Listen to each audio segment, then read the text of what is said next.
골로새서 3장 22절부터 25절까지 우리 한 목소리로 읽겠습니다. 종들아, 모든 일에 육신의 상전들에게 순종하되 사람을 기쁘게 하는 자와 같이 눈가림만 하지 말고 오직 주를 두려워하여 성실한 마음으로 하라. 무슨 일을 하든지 마음을 다하여 주께 하듯 하고 사람에게 하듯 하지 말라. 이는 유업의 상을 주께 받을 줄 알미니 너희는 주 그리스도를 섬기느니라. 불의를 행하는 자는 불의의 보응을 받으리니 주는 예모로 사람을 취하심이 없느니라. 아멘. 우리가 노동절을 낀 3일 휴일을 연휴를 맞이하고 있습니다. 금요일부터 휴가를 낸 분도 있어서 아마 이런 분들에게는 4일 연휴를 즐기게 될 것입니다. 오늘날 미국에서 레이버데이, 이 노동절, 그러면 무엇을 먼저 연상하면 이제 여름철이 끝나구나 하는 그런 느낌이 강하게 들지 않습니까? 6월 초순경, 중순경부터 미국 전역에서 이제 학생들의 그 여름방학이 시작이 되어지죠. 그 방학이 끝나는 날입니다. 그래서 레이버데이가 끝난 다음, 지금은 상황이 많이 달라졌지만은 지금도 미 전역에서 일제히 개학을 하게 됩니다. 아이를 키우시는 분들, 학부모들, 특히 어머님들은 이 방학 기간이 얼마나 긴 시간인가 하는 것을 늘 실감을 하고 또 얼마나 어려운 시간인지 모두 공감을 할 거라고 생각합니다. 특히 맞벌이 부부의 경우는 그 아이를 맡아줄, 이 방학 기간에 아이를 맡아줄 사람을 찾아야 되고 또 매일 아이들이 또 참여해야 될 그런 과외 활동을 마련하는 것, 이건 금전적인 부담도 있고 정신적인 이런 모든 것들이 다 부담스러운 것이죠. 그래서 어서 속히 개학하기를 손꼽아 기다리는 그런 학부모들도 많이 있습니다. 그래서 미국에서는 레이버데이를 리버레이션 데이, 학부모들이 아이들로부터 해방되는 날로 그렇게 축하를 한다고도 합니다. 그래서 동영상에도 보면은 이제 패러디죠. 동영상에 보면은 아이를 학교에 보내놓고 엄마가 집에서 신나가지고 막 춤을 추면서 만세! 하고 소리를 치는 그런 패러디도 있습니다. 근데 레이버데이가 되면은 학부모들은 또 자녀들이 개학하기 때문에 학용품을 비롯해서 모든 것을 준비하고 또 새 옷도 사야 되고 또 요즘에는 또 컴퓨터도 장만을 해야 되고 그러다 보니까 레이버데이가 어떻게 보면 연중 가장 큰 쇼핑 대목 중에 하나이기도 합니다. 세일도 많이 하지요. 또 레이버데이는 마지막 이 연휴 기간에 여름철 그 휴가 놀이철의 끝이기도 합니다. 그리고 스포츠에서는 미식 축구 시즌이 공식적으로 이 겨울 스포츠인 미식 축구가 공식적으로 개막하는 날이기도 합니다. 자, 이런 모습은 처음 레이버데이가 제정되었을 때 그 의도와는 전혀 다른 모습으로 지금 변해가고 있다는 것을 이렇게 말해주고 있는 것이죠. 산업경제가 최고조로 다녔던 1800년대 말 미국의 노동자들은 하루에 12시간, 일주일에 7일씩 일을 해야만 했습니다. 그러고도 뭐 그렇다고 해서 떼돈을 버는 것도 아니고 그 하루 생계할 수 있는 그 기본적인 생계 유지를 할 수 있는 그 정도 수준이었습니다. 모든 연령층의 사람들, 특히 가난하고 소외된 계층과 갓 이민 온 이민자들은 열악한 환경에서 장시간 노동에 시달렸습니다. 물론 주정부가 금지하긴 했지만 심지어 5살이나 6살 되는 그런 어린 꼬마들도 탄광에서 아주 적은 급료를 받고 일을도 했다고 합니다. 위험하고 공기가 희박한 곳에서 휴식 시간은 없고 화장실 시설이 되어 있지 않은 그 고된 노동으로 하루하루를 버텼던 거죠.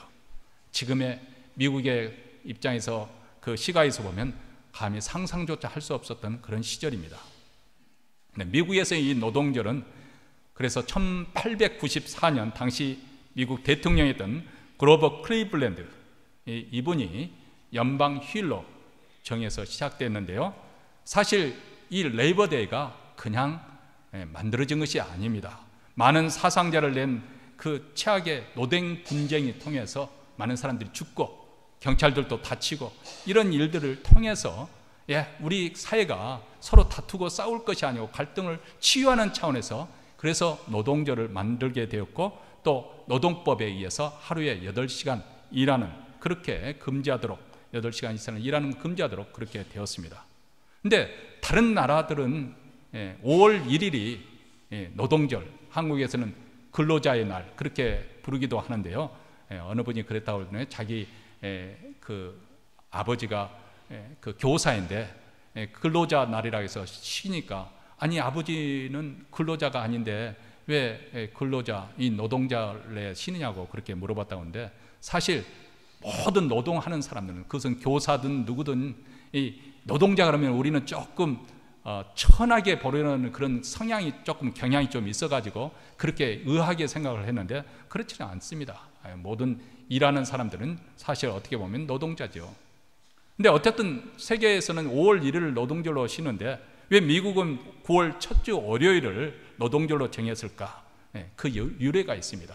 이미 말씀드린 것처럼 노동절이 제정되게 된 계기도 그렇습니다만, 이 9월 1일로 지내게 된 이유는 1886년 5월 4일 시카고 헤이마켓 공원에서 벌어진 사건, 그 사건이 아주 파업 노동자를 저지하는, 그 시위를 저지하기 위해서 경찰이 동원이 됐는데, 이 무장 경찰이 진압하는 과정 속에서 그 군중에서 던진 폭탄이 터지고, 그리고 그것으로 인해서 또 발포를 하고, 그래서 많은 상상자가 일어났죠.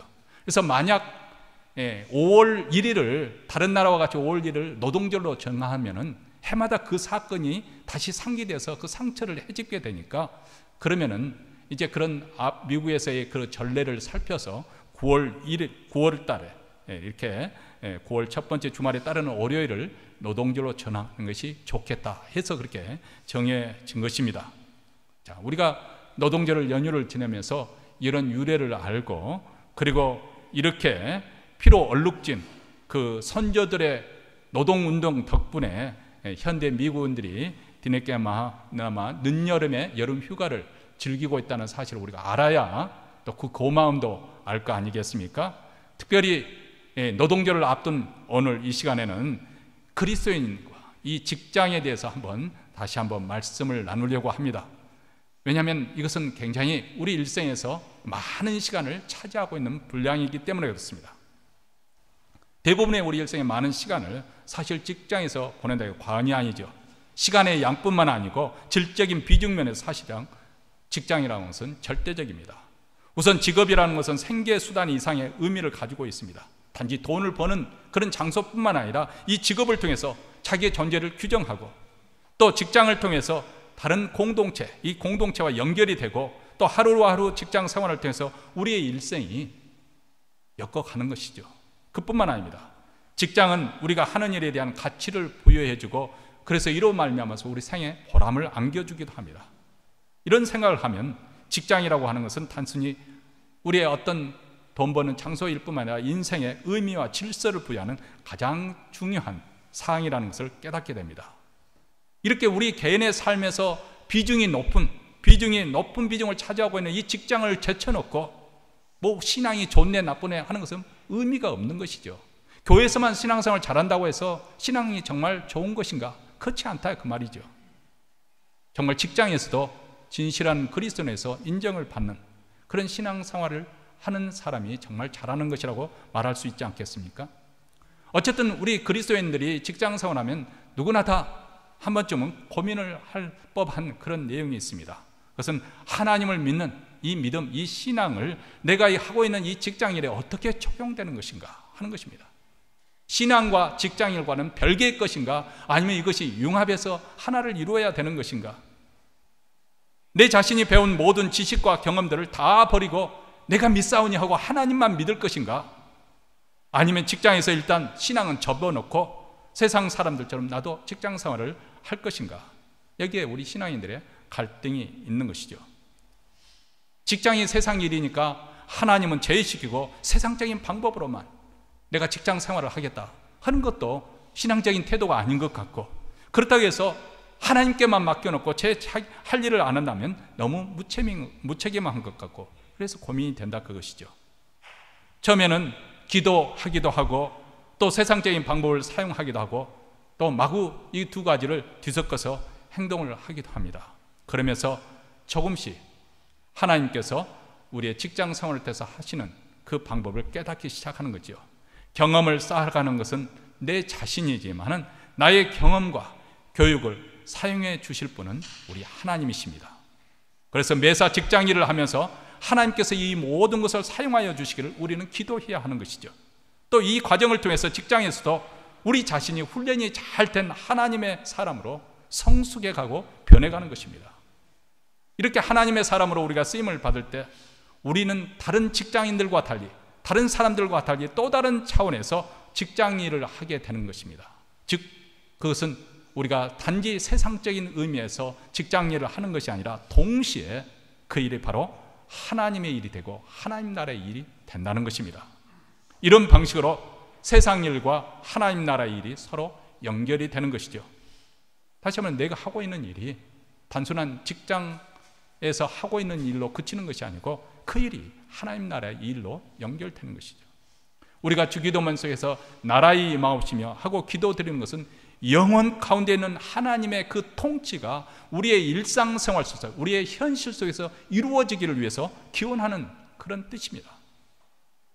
이 말은 우리가 예배드리는 이 교회 안에서만 하나님의 통치가, 하나님의 다스림이 이루어지는 것이 아니고 우리 삶의 전 영역 속에서, 우리가 활동하고 있는 그 삶의 전 영역 속에 하나님의 나라가 임하기를 원합니다. 하나님의 통치가 이루어지기를 원합니다.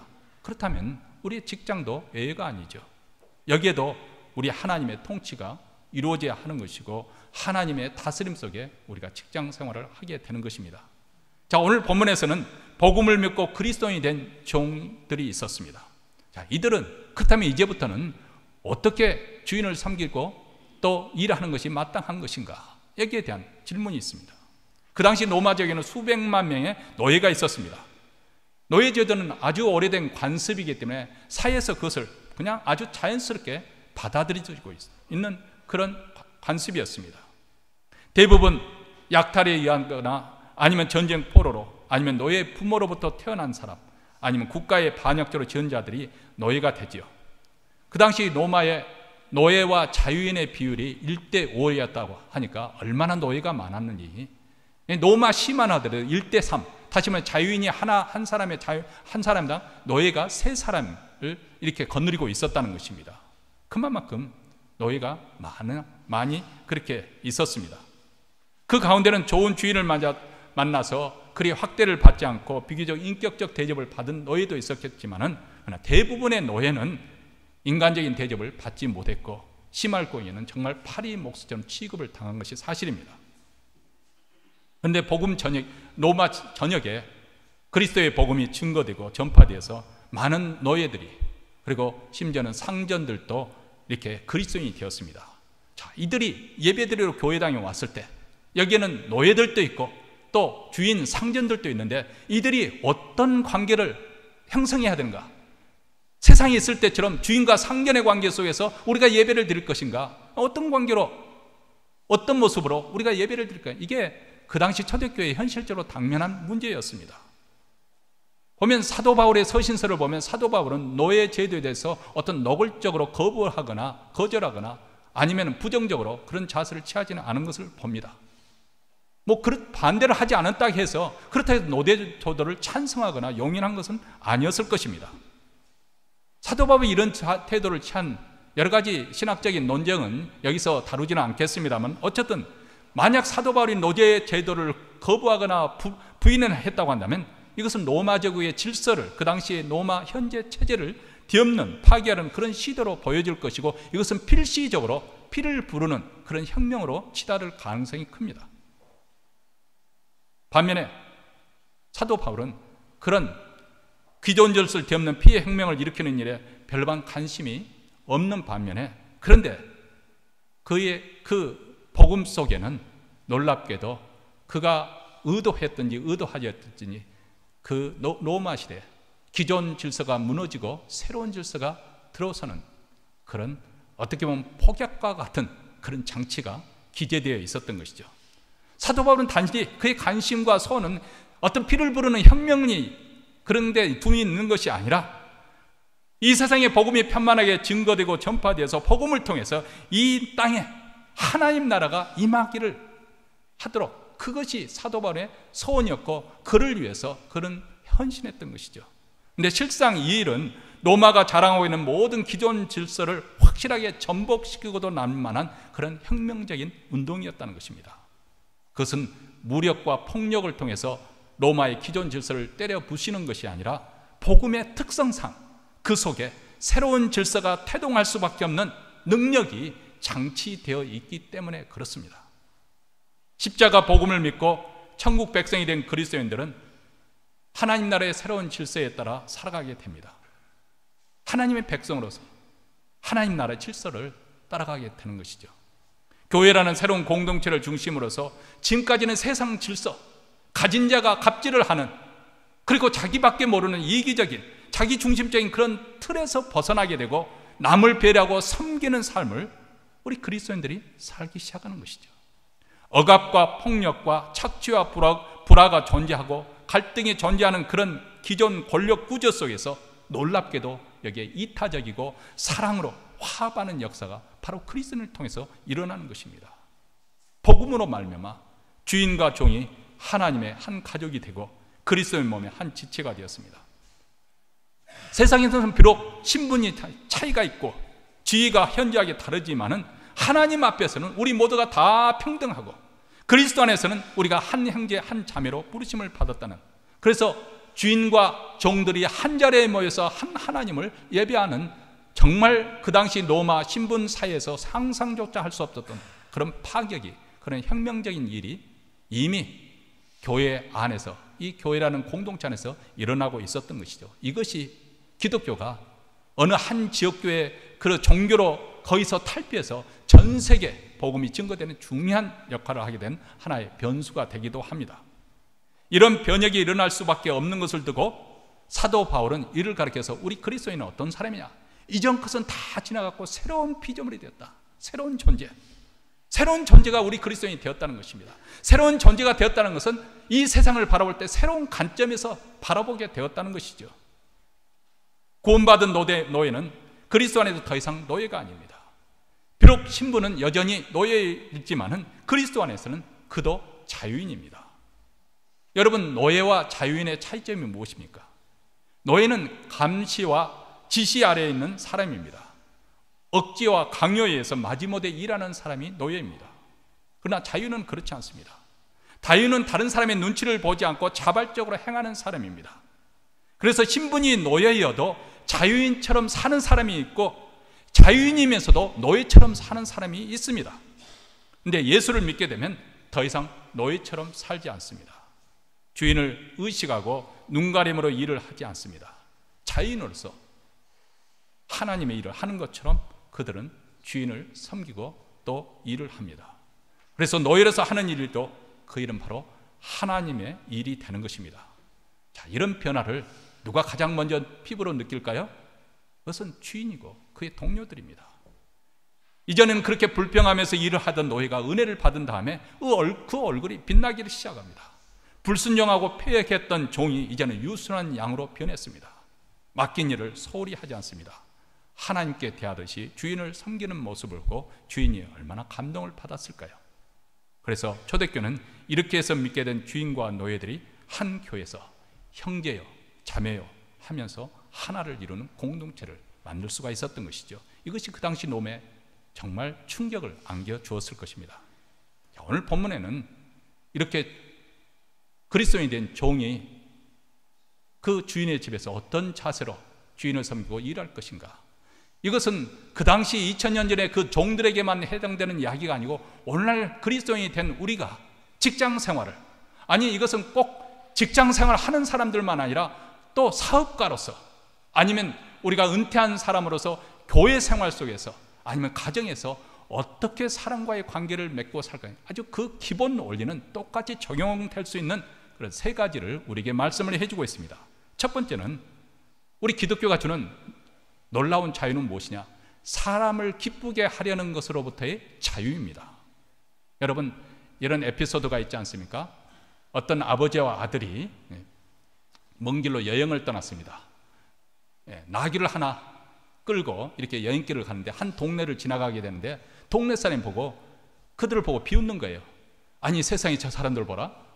아니 나귀를 끌고 하면서 타지도 않고 저렇게 하다니 얼마나 낭비야. 저렇게 멍청한 사람이 어디 있나? 하고 조롱을 받게 되니까 아버지가 생각해 보니까 그렇잖아요. 아니 나귀를 끌고 하면서 타지도 않을 거 왜 끌고 갑니까? 그래서 아들한테 야, 너 나귀 타라. 그래서 나귀를 태워서 갔습니다. 한참을 지나가는데 다른 동네 사람이 말합니다. 아니, 저렇게 불효막심한 놈이 있나? 젊은 아들은 나귀에 편히 가고 늙은 아비는 그 터벅터벅 걸어가다니. 자, 그 말을 들어보니까 그 말도 일리가 있잖아요. 야, 안 되겠다, 너 내려와라 하고 아버지가 나귀를 타고 왔습니다. 한참을 가니까 다른 사람들이 혀를 차면서 말하면, 아니, 세상에 저 어린 아들을 저대로 걷게 하고 자기는 편안히 나귀에 타고 가다니 저런 법이 어딨나 하고 비방을 하더라는 거예요.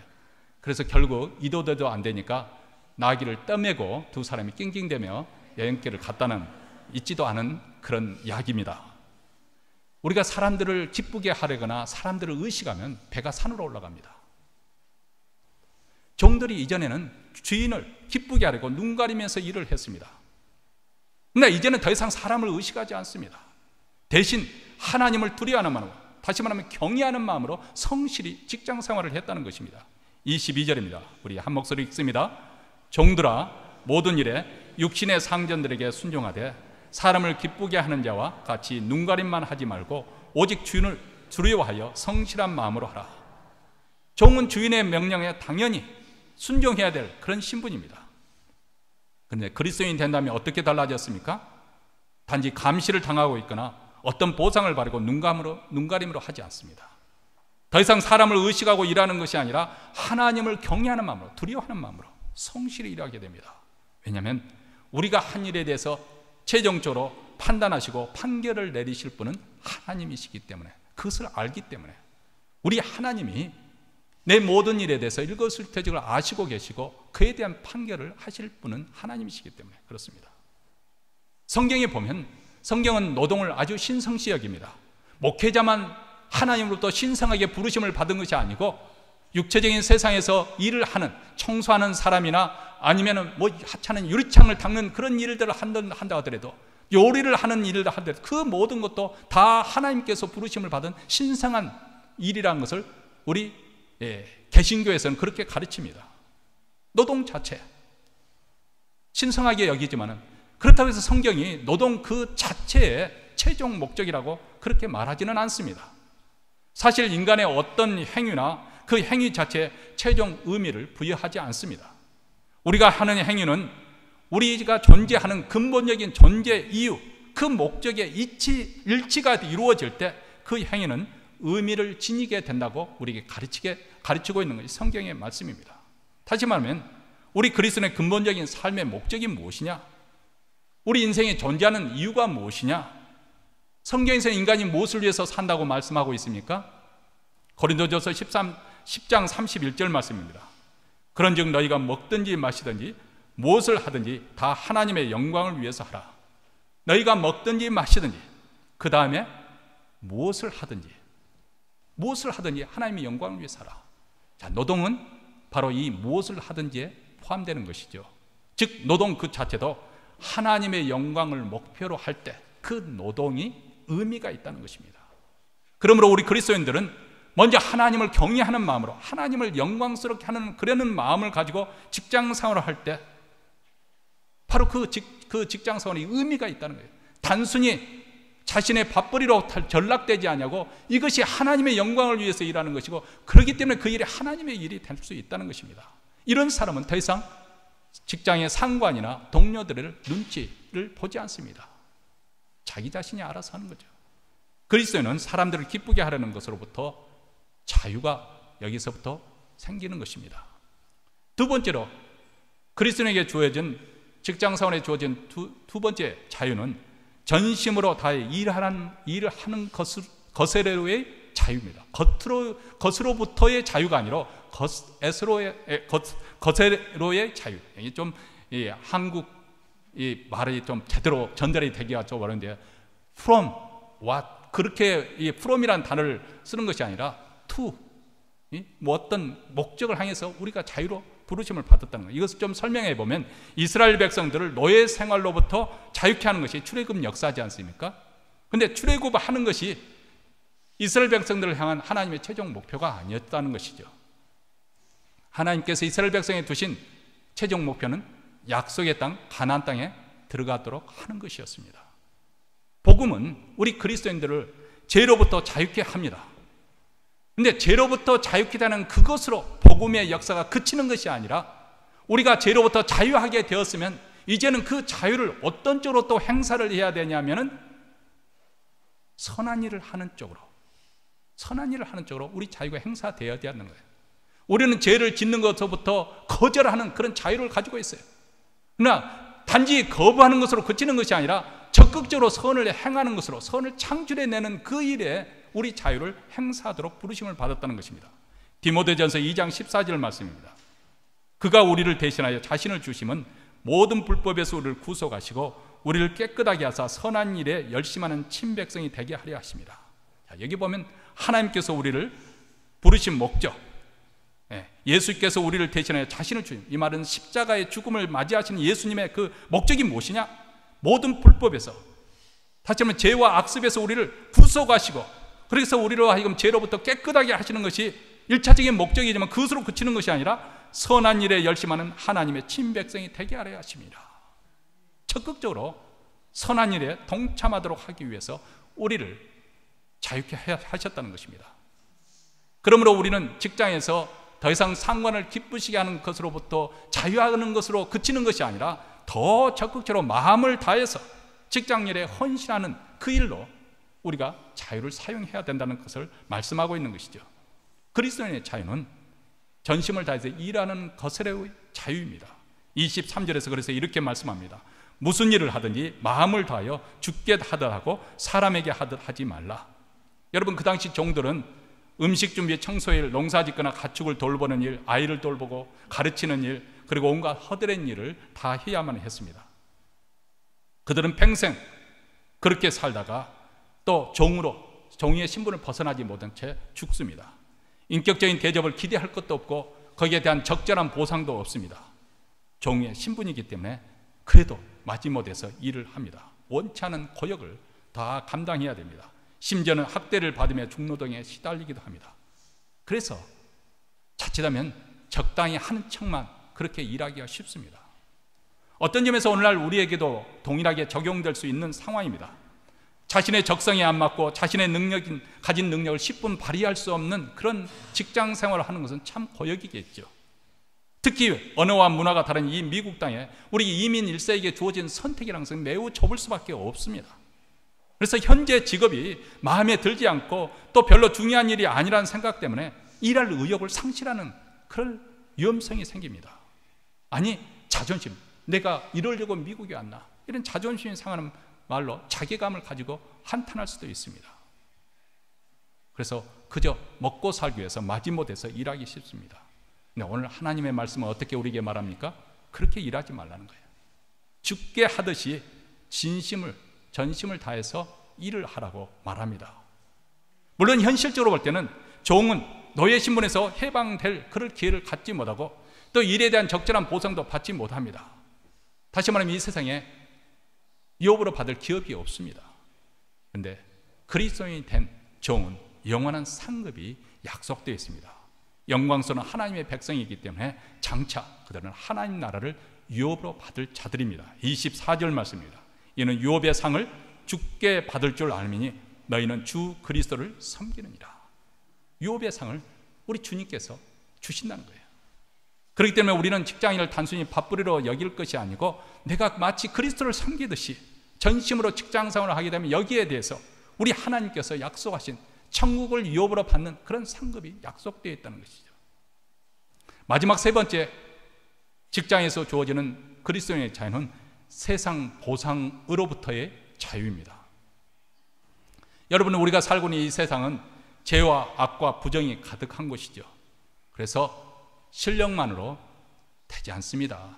물론 실력이 특별해야 되겠지만은 그렇게 실력대로 인정받은 사람은 아주 예외적인 상황이지요. 또 그렇다고 해서 빽만 있다고 해서 인간관계만 어떻게 된다고 해서 되는 것도 아닙니다. 물론 정직하다고 해서 다 통하는 것도 아닙니다. 어찌 보면 세상 사람들 말대로 소위 팔자요, 운명이라고, 운수라고 할 정도로 세상 일은 사실 복잡함이 그지없습니다. 이런 세상에 살다 보니까 자칫하면 우리는 유혹받기 쉬운 게 뭐냐면 곤모술수, 돈이 더 잘 먹힐 것 같은 그런 유혹을 받습니다. 대단한 유혹입니다. 그래서 심지어는 직장은 직장이고 교회 일은 교회 일이고 믿음 생활은 믿음 생활이다. 이렇게 구별해서 서로 상관없이 그렇게 사는 것, 그렇게 살려고 하는 그런 유혹을 받습니다. 근데 하나님께서는 우리에게 말씀을 분명하게 하십니다. 믿음으로 하지 않는 것은 다 뭐라고 말씀하십니까? 죄라고 말씀을 합니다. 다시 말하면 우리 직장 생활도 믿음으로 해야 됩니다. 우리가 믿음으로 행해야 되는 중요한 이유가 분명히 우리는 가지고 있습니다. 25절 말씀입니다. 우리 한 목소리 읽겠습니다. 불의를 행하는 자는 불의의 보응을 받으리니 주는 예모로 사람을 취하심이 없느니라. 자, 여기 보면은 그 사람이 주인이든지 종이든지 상관없이 불의를 행하는 자는 불의의 보응을 받게 될 것이라. 하나님께서 엄중하게 심판하실 것이라는 것입니다. 그러나 세상에서 보상을 받지 못한다 할지라도 우리가 올바르게 하나님의 믿음을 지키면서 행하면은 거기에 천국의 유업을 상을 받을 것을 약속해 주십니다. 심판 때는 하나님께서 차별을 두지 않습니다. 편견을 가지고 심판하시는 것이 아닙니다. 주인이든 종이든지 그가 행한 불의한 일은 불의한 대로 우리 하나님께서 심판을 하시고 칭찬받을 일을 한 사람에게는 상급이 있을 것이라 그 말입니다. 관대하면서 사랑을 베푸는 상전에게는 우리 하나님께서 보상을 하실 것입니다. 그리고 정직과 성실로 일하는 종에게 또 칭찬하며 보상을 할 것입니다. 그러나 가혹하고 무자비한 상전을 우리 하나님께서는 동일하게 게으르고 신뢰할 수 없는 종 또한 심판하실 것입니다. 우리 하나님의 심판은 차별이 없습니다. 그러므로 그날을 바라보고 사는 우리 그리스도인들은 더 이상 이 세상에 주어지는 보상에 대해서 연연하지 않아야 됩니다. 불평하거나 낙심하지 말아야 됩니다. 어떻게 보면 이것이 참 세상적인 믿음이 없는 사람이 들으면 굉장히 스스로 자기 비하하는 것처럼 들릴 수가 있지만은 어쨌든 이 세상에서 내가 기대하지 않는 그렇게 대접을 받지 못한다 해서 너무 그것으로 해서 낙심하거나 실망하거나 원망하지 말아야 될 중요한 이유가 있는데 그것은 바로 우리의 상급은 하늘에 있기 때문에 그렇습니다. 최종적으로 우리의 받을 상급은 하늘에 있기 때문에. 그러므로 우리 그리스도인들이 하늘의 상급을 두고 하나님을 바라보고 우리가 직장생활을 하게 되면 세상의 보상에 대해서 자유하게 되는 거예요. 열받지 않는다 그 말입니다. 스트레스 받을 일이 없다는 거예요. 물론 그렇다고 해서 전혀 열받지 않을 일이 없다거나 그런 일에서 면제된다는 건 아니에요. 그런 일이 엄습하겠죠. 예기치 않게 차별 대우를 받을 수도 있고 적절하게 보상이 주어질 수 않을 수도 있지만은 그러나 믿음으로써 그것을 잘 적절하게 대처할 수가 있는데 그것은 바로 우리가 하나님을 인정을 받는 것이 우리의 최종적인 목표이고 하나님께서 칭찬과 그리고 상급이 우리 하나님께 예비되어 있으므로 여기서 굳이 내가 제대로 대접을 받지 못한다 해서 그것 때문에 너무 지나치게 낙심하거나 억울해하지 않고 자유할 수가 있는 것입니다. 결론을 맺습니다. 예수 그리스도께서 이 땅에 오신 목적은 노예의 삶을 살고 있던 우리를 자유케 하기 위해서 오셨습니다. 복음이 우리에게 주는 가장 큰 축복이 무엇이냐? 우리를 자유케 하는 거예요. 죄로부터의 자유, 죄의 세력으로부터의 자유, 그리고 우리가 받은 상처로부터의 자유, 그리고 현재 안고 실험하고 있는 그런 악습, 도덕적인 그런 윤리적인 그런 모든 죄로부터 우리를 건져주시고 자유케 하는 이것이 바로 복음의 역사입니다. 우리는 더 이상 노예가 아닙니다. 그리스도 안에 있으면 누구든지 새로운 피조물이 되었고 그들은 자유인이 되었습니다. 이스라엘 백성들이 애굽 땅에서 노예 생활을 했던 그들이 출애굽에서 자유인이 된 것처럼 이제는 자유인이 돼서 하나님을 예배하는 것처럼 우리가 자유인으로서 우리가 자발적으로 이 예배의 자리에 나와서 하나님을 섬기는 것입니다. 누가 감시하거나 관리하기 때문에 그러는 것이 아니라 내가 하나님을 사랑하게 되었고 하나님을 기쁘시게 하자는 그런 마음이 있기 때문에 어제 우리 직분자들이 야 노동절 좀 우리가 좀 수고를 해서 우리 성도들 섬겨보자. 그래서 참 이게 뭐 무슨 일을 하더라도 주기 맞이해야 되잖아요. 우리 문정현 집사님이 또 이렇게 아주 싸게 광어를 잘 이렇게 구입을 할 수 있도록 그렇게 길을 이미 마련해 놨더라고요. 그래서 그렇게 구입해 가지고 또 거기서 다 해서 그냥 다 모든 게 일사천리로 또 부지런히 권사님들이 이렇게 또 회하할 수 있고 태영도 맛있게 준비하고 이런 일들이 가령 예를 들어서 이 목사가 하라니까 할 수 없이 해야하게 됐네. 어쩔 수 없이 그래도 내가 직분자인데 사람들이 보는 체면인데 그런 마음에서 하는 것이 아니라 정말 주님을 사랑하는 마음 때문에 교회를 사랑하는 마음 때문에, 성도들이 존귀하게 느껴지기 때문에 자발적으로 섬겨. 이것이 바로 자유인이다 그 말이에요. 근데 만약에 직분자가 누구 눈치를 보고 또 그 어쩔 수 없이 그렇게 해야 된다면 그 사람은 아직도 자유인이 아니라 그 정신이 아직도 노예, 거기서 벗어나지 못하는 거예요. 여러분, 성인 아이라는 거 그거잖아요. 하는 행동이 겉모습은 어른인데 하는 행동 보면 꼭 어린아이 똑같잖아요. 자발적으로 자기 일에 대해 책임질지도 모르고, 자기 일을 무엇을 해야 돼 분별도 할 줄 못하고, 그리고 자발적으로 선을 행할 줄도 모르고, 주어진 그것을 제대로 챙기지도 못하는 것이 성인 아이지 않습니까? 성숙한 그리스도인들은 이 자유를 행사할 수 있는데, 하지 말아야 될 것을 안 하는 것도 자유이지만은 해야 될 것을 기꺼이 기쁜 마음으로 감당하는 것, 이 자유가 중요한 것이죠. 이런 자유를 행사하는 사람이 성숙한 그리스도인이라고 말할 수 있는 것이죠. 여러분도 직장 생활에서 사람을 기쁘게 하려는 것으로부터 자유하시기 바랍니다. 맨날 그렇게 눈치만 보고 그러면 스트레스 받습니다. 좀 부끄러운 이야기를 좀 제가 해야 되겠는데, 제가 알라스카에서 잠깐 사역을 할 때가 있는데요. 그 알라스카 가기 전에 이제 알라스카에서 이제 그 인슈런스를 옮기는데, 그 인슈런스 옮기는 과정에서 시카고에서 우리 교인이었던 인슈런스 회사 그 에이전트로 일했던 그 집사님이 저한테 경고를 했어요. 전도사님이 계속 이렇게, 목사님 계속해서 이렇게 교통 스피드 티켓을 먹으면은 다음 인슈런스 회사에 옮길 때 지장이 많습니다. 아니나 다를까 알라스카 오니까 이게 인슈런스에서 받아주지 않은 거예요. 왜냐면 시카고에 있을 때 제가 스피드 티켓을 많이 띄었거든요. 근데 왜 그렇게 많이 띄었는가?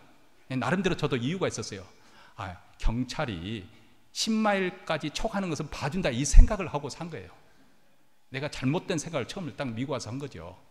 그러다 보니까 10마일만 넘기지 않으려고 다 아슬아슬하게 몰고 가다가 나도 모르는 새 조금만 밟으면 10마일이 딱 넘어서 버리잖아요. 그러면은 이 시카고 지역은 카운티마다 경찰이 꼭 대기하고 있어요. 하위에서 나오면 경찰은 거의 10중 8구 있습니다. 하위에서 나와서 동네로 들어가면 그 입구에 경찰이 거의 대기하는데, 이제 교회 그 사역이 끝나고 난 다음에 밤 11시, 12시 끝나고 난 다음에 막 이제 빨리 가서 피곤해서 자려고 그냥 막 하다 보면 45마일을 그냥 55마일, 그럼 55면은 여지없이 티켓을 먹는 거예요. 그러면 한두 번 그랬으면 바짝 정신을 차리고 얼른 고쳐야 되는데, 고집스럽게 그냥 10마일까지는 괜찮다고 계속 했더니 티켓을, 하여간 국가 좋은 일을 세금으로 많이 냈죠. 그랬더니 그것이 사고가 난 거죠. 알라스카 때 그것이 사고가 난 거예요.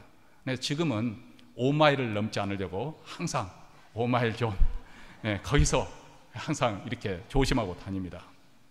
뭘 말씀을 드리고 싶냐면은, 평소에 스피드를 잘 지키고 사는 사람들은 경찰이 있느냐 없느냐 걱정할 필요가 없어요. 근데 항상 스피드를 하고 사는 사람은 늘 경찰이 어디 숨어 있는가 신경 쓰고 삽니다. 이게 스트레스거든요. 그런데 그것을 버리지 못하고 계속 그러다가 그런 사람들이 꼭 스피드 티켓을 먹는 거예요. 여기서도 LA 다니시다가 스피드 티켓 먹은 사람 상당수 있는 줄로 제가 알고 있습니다. 사람을 기쁘게, 사람을 의식하는 것으로부터 자유해야 됩니다. 그리고 전심으로 직장일에 헌신하는 그 일이 주인으로서든지 또 종업원으로서든지 또 가정주부로서든지 아니면 가장으로서는 어떤 일을 하든 그것을 성심성의가 하나님의 일을 하는 거죠. 하나님의 일을 하는 정성으로 하면 그것의 일을 우리 주님께서는 그리스도를 하는 일을 한 것으로 카운트를 해준다고 하잖아요. 그리고 거기에 따라서 상급이 있다고, 얼마나 좋습니까?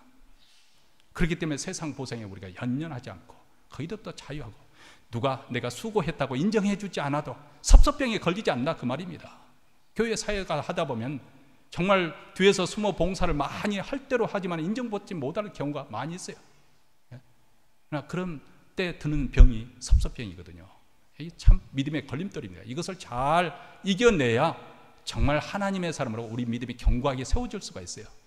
그래서 오늘 우리가 노동절을 앞두고 우리의 직장인으로서 어떤 그리스도인으로서 선한 영향력을 끼칠 것인가 다시 한번 상기하는 그 말씀을 붙들고 우리 자신의 삶에 적용하시기를 바랍니다.